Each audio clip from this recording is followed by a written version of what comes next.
Assalamualaikum warahmatullahi wabarakatuh. Kami dari kelompok 1 mata kuliah Praktikum Fisika Dasar yang beranggotakan Dimas Hadi, Sania Haniza, Zalfa Azahra, Wulandari, Lili Aprilia, dan Kamila Diana. Pertama-tama kami mengucapkan banyak terima kasih kepada dosen pengampu Bapak Siswanto SPD MPD. Berkat bimbingannya kami dapat melakukan eksperimen ini dengan baik. Tujuan dari percobaan yaitu untuk mengetahui hubungan antara sudut kemiringan dengan kecepatan anak saat meluncur menggunakan perosotan.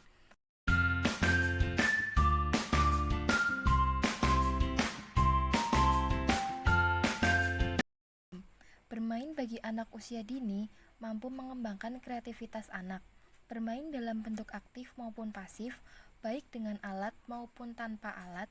Misalnya permainan perosotan yang mampu melatih emosi maupun motorik kasar anak. Disinilah peran orang tua dan pendidik sebagai fasilitator. Dengan memfasilitasi anak agar bermain dengan alat yang tepat. Dengan demikian, kami bermaksud membuat perosotan yang aman bagi anak-anak. Dalam pembuatan perosotan ini, kami perlu memperhatikan beberapa aspek seperti kemiringan sudut serta panjang lintasan, supaya dapat memperbesar koefisien gesek pada perosotan.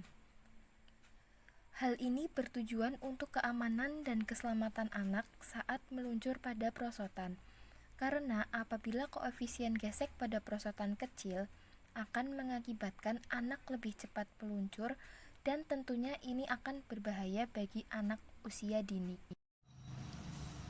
Assalamualaikum warahmatullahi wabarakatuh. Selanjutnya saya akan menjelaskan bagaimana cara menggunakan simulasi dengan aplikasi PET dengan judul RAM versus Motion.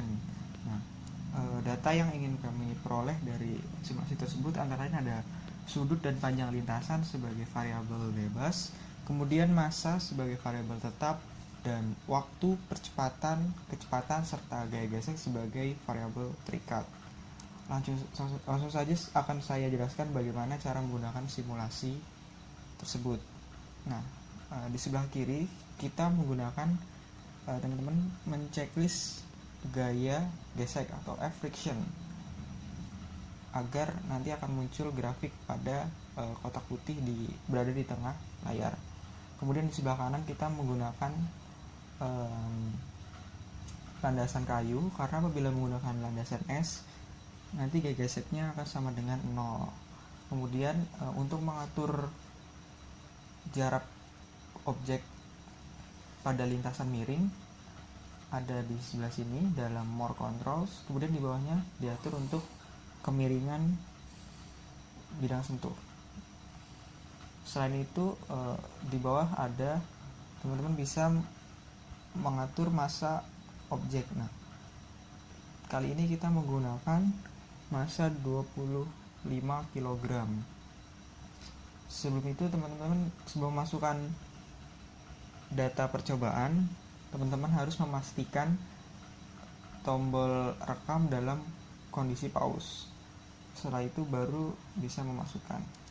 Nah, data panjang lintasan yang kita inginkan adalah 2 meter, 2,5 meter, dan 3 meter dengan sudut kemiringan 30 derajat, 40 derajat, dan 60 derajat. Langsung saja untuk sudut kemiringan 20 derajat dengan jarak benda 2 meter bisa kita masukkan datanya, lalu menekan enter. Setelah itu objek akan pindah ke lintasan miring dengan jarak 2 meter. Nah, setelah data dimasukkan, teman-teman bisa langsung menekan tombol play. Nah, setelah objek berhenti, tekan tombol pause dan pilih playback untuk menganalisis data. Nah, untuk menganalisis data kita bisa menekan garis biru pada grafik untuk melihat bagaimana objek itu bergerak. Nah, teman-teman bisa melihat waktu benda bergerak hingga ke jarak 0 meter. Nah, bagaimana kita bisa tahu bahwa benda tersebut sudah mencapai jarak 0 meter, di sebelah kanan ada object position. Di situ diketahui posisi objek pada 0,0 meter. Artinya benda sudah berada di jarak 0 meter. Di sini kita bisa mendapat data waktu dalam second, yaitu lebih sedikit dari 2,4. Jadi kita bisa masukkan ke dalam tabel 2,5 ya, kan 2,4 lebih sedikit. Kemudian untuk gaya geseknya sendiri, di sini kita dapatkan 122,5 Newton, tapi yang kita gunakan adalah objek ketika berada pada lintasan miring. Berarti kita bisa mundurkan objek sebelum berada pada jarak 0 meter. Di sini. Nah, kita bisa lihat di sini gaya geseknya adalah 106,088 Newton. Kita masukkan, kita catat datanya 106,088. Untuk data percepatan dan kecepatan tidak dapat diketahui melalui aplikasi simulasi. Mungkin teman-teman bisa menggunakan perhitungan menggunakan data yang sudah kita peroleh. Setelah itu, untuk mendapatkan data yang lain, melakukan langkah yang sama, tapi sebelum memasukkan data, teman-teman pastikan menekan tombol clear supaya nanti waktunya dimulai lagi dari 0. Dan jangan lupa untuk menekan tombol pause sebelum memasukkan data yang kita inginkan. Selanjutnya adalah 2,5 meter. Nah, saat itu tekan enter. Nah, setelah objek sudah berubah posisinya, teman-teman baru bisa menekan tombol play. Seperti itu. Nah, ketika objek sudah berhenti, baru kita bisa menekan tombol pause kembali. Nah, supaya lebih teliti lagi waktunya, kita bisa menggunakan tombol di sebelah kanan bawah dari grafik. Nah, sini waktunya akan lebih teliti lagi. Seperti yang pertama, untuk menganalisis data kita menggunakan playback.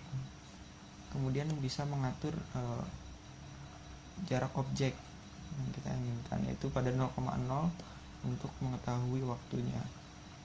Nah, di sini kita peroleh 1,2 di antara 1,2 dan 1,4 second. Berarti bisa kita masukkan dalam tabel 1,3 dengan gaya gesek objek pada lintasan atau sebelum pada posisi 0, yaitu 106,088.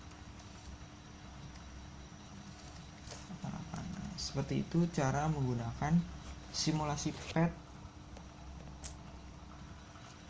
untuk percobaan rem forces and motion. Nah, teman-teman bisa melakukan uji ulang untuk data yang berbeda seperti yang sebelumnya.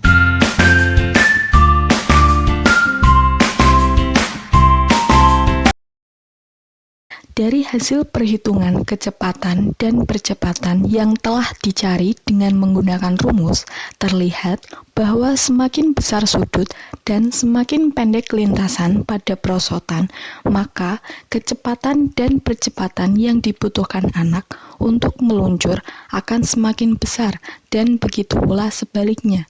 Kemudian, pada data di atas pula diperoleh grafik hubungan antara sudut kemiringan dengan koefisien gesek statis sebagai. Dari data yang kami peroleh, dapat disimpulkan bahwa semakin besar sudut kemiringan perosotan, maka kecepatan yang didapat makin besar. Koefisien gesek statis pun dipengaruhi oleh besarnya sudut kemiringan, di mana semakin besar sudut kemiringannya, maka semakin koefisien gesek statisnya akan besar, sehingga benda akan meluncur lebih cepat. Koefisien statis benda dapat ditentukan dengan membuat batas sudut kemiringan pada bidang miring, sedangkan koefisien gesek kinetik dapat ditentukan dengan sudut kemiringan pada bidang miring, percepatan, dan adanya gaya gravitasi. Lalu koefisien gesek statis pada kemiringan prosotan. Yang pertama ada dari kemiringan 30 derajat, koefisien gesek statisnya ada 0,57. Untuk kemiringan 45 derajat 1, dan untuk kemiringan 60 derajat 1,73. Lalu cara untuk mengetahui kecepatan anak saat meluncur akibat pengaruh besar kemiringan sudut pada perosotan, yaitu dengan mengganti kemiringan sudut dan panjang lintasan yang berbeda pada perosotan. Kemudian, hitung waktu yang digunakan anak untuk meluncur pada kemiringan sudut dan panjang lintasan tersebut. Menurut kami, cara tersebut cukup efektif untuk menentukan kemiringan yang pas untuk sebuah perosotan, sehingga bisa dirumuskan berapa besar kemiringan yang aman bagi anak sekaligus dapat meluncur dengan mudah. Akhirnya kita sampai pada bagian akhir video yang berisi kesimpulan dan saran. Kesimpulan dari percobaan ini terdapat 2 poin. Poin yang pertama adalah percepatan benda terjadi saat benda mengalami perubahan kecepatan.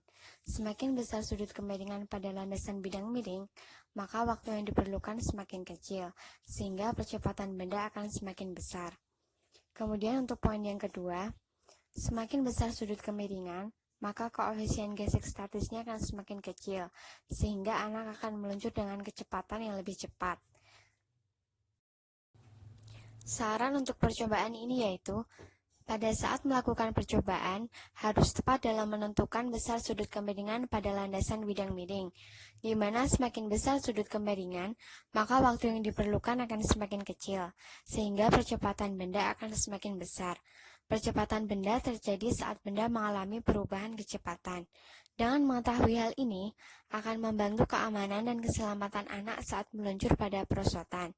Karena apabila koefisien gesek pada perosotan kecil, akan mengakibatkan anak lebih cepat meluncur, dan tentunya ini akan berbahaya bagi anak usia dini. Sekian video dari kami. Terima kasih telah menonton, semoga bermanfaat. Wassalamualaikum warahmatullahi wabarakatuh.